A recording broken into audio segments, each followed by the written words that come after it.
भक्ति में आई है भगवान हे सबरी के घरवा।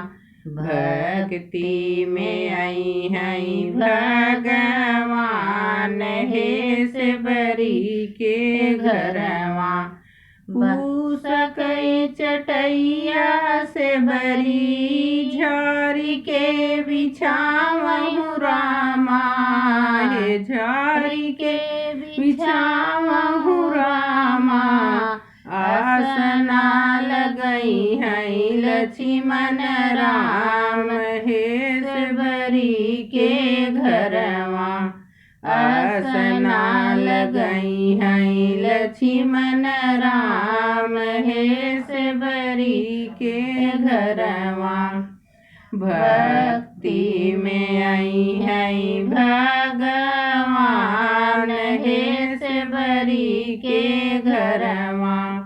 गंगा के पनिया से भरी भरी के लियावहु रामा। भरी के लियावहु रामा। आचमन करी है लक्ष्मण राम हे सबरी के घरवा। आचमन करी है लक्ष्मण राम हे सबरी के घरवा।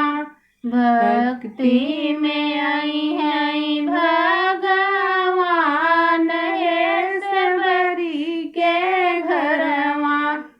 बन कई बैरिया से बरी तोड़ी के लियावहु रामा।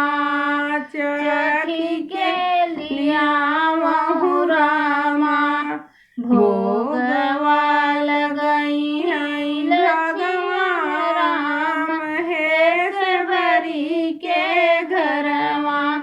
भोगवा लगई है लक्ष्मण राम हे सबरी के घरवा।